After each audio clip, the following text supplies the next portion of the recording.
projekt bie ndesh qartësisht me Kartën Europiane të Vetëqeverisjes Vendore të ratifikuar nga Shqipëria. Neni 4.3 e kësaj karte përcakton parimin e subsidiaritetit, një vlerë e patjetërsueshme në themelet e një shoqërie demokratike, sipas të cilit përgjegjësitë publike duhet të ushtrohen nga autoritetet më pranë qytetarëve. Ndërsa neni 5 i Kartës Europiane të Vetëqeverisjes Vendore kërkon që ndryshimet në kufi territorial të njësive vendore të bëhen vetëm pas konsultimit me komunitetet e prekura, mundësisht përmes referendumit. Deri më sot, Edi Rama nuk ka zhvilluar asnjë konsultim real me qytetarët, nuk ka paraqitur asnjë analizë të ndikimit dhe nuk i ka pyetur komunitetet që kërkon t'i zhduk nga harta administrative e Shqipërisë. Deri më sot, Edi Rama nuk ka publikuar asnjë studim serioz që të dëshmojë se shkrirja e 15 bashkive do të sjellë shërbime më të mira, administratë më të aksesueshme, mbrojtje civile më efikase apo zhvillim më të balancuar territorial.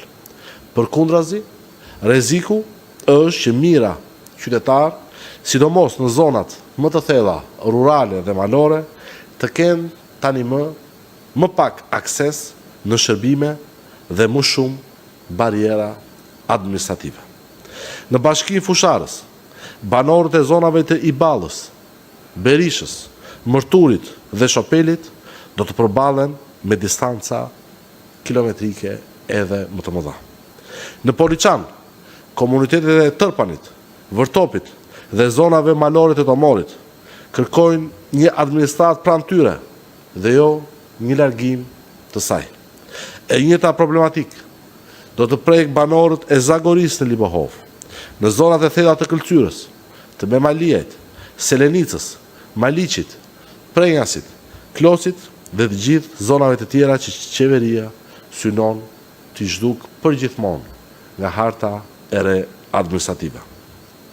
Distancat konkrete e tregojnë qartë këtë rrezik evident.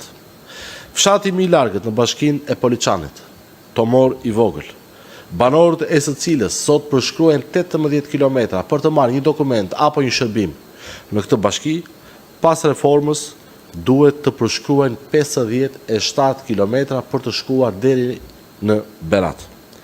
Banorët e fshatit më të largët të Fusharzit, pra banorët e Fjerzës, që sot përshkruajnë 24 kilometra për të shkuar deri në Fusharës për një dokument apo për të marrë një shërbim, pas reformës që kërkon të imponojë me dhunë Edi Rama, u duhet të përshkruajnë 68 kilometra për të shkuar deri në bashkinë e Pukës. Banorët e fshatit Shepër në Libohov, që sot përshkruajnë 22 kilometra për të shkuar deri në bashkinë e Libohovës, pas reformës do të duhet të përshkruajnë 53 kilometra për të shkuar deri në bashkinë e Gjirokastrës për të marrë një shërbim apo qoftë edhe një dokument. Banorët e fshatit Ramic në Selenicë, që sot përshkruajnë 19 kilometra, pas reformës do të duhet dhe u imponohet me dhunë të përshkruajnë 61 kilometër për të shkuar deri në bashkinë e Vlorës për të marrë një dokument apo një shërbim jetik. Ashtu si kundër, banorët e fshatit Qesarat të bashkisë Memaliaj, që sot përshkruajnë 17 kilometra, imponohen me dhunë nga Edi Rama dhe detyrohen që pas reforme të përshkruajnë 24 kilometra për të shkuar deri në bashkinë e Tepelenës për të marrë qoftë një shërbim apo një dokument.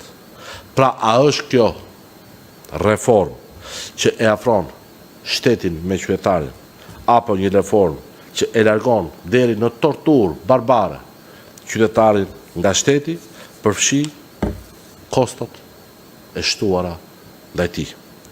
Ku është studimi që provon se qytetarët do të marrin shërbime më të mira pas shkrirjes së 15 bashkive? Ku është analiza që garanton se administrata do të jetë më pranë qytetarëve, kur mjaftojnë vetëm këto distanca për të kuptuar se sa të merë, se çfarë kalvari do të duhet të heqin qytetarët nëse kjo reform hyn në fuqi. Si respektohet në një kartër i kartës europiane, kur për vetë qeverinë vendore, kur kompetencat publike largohen gjithnjë edhe më shumë nga autoritetet, që duhet jenë më pranë komuniteteve.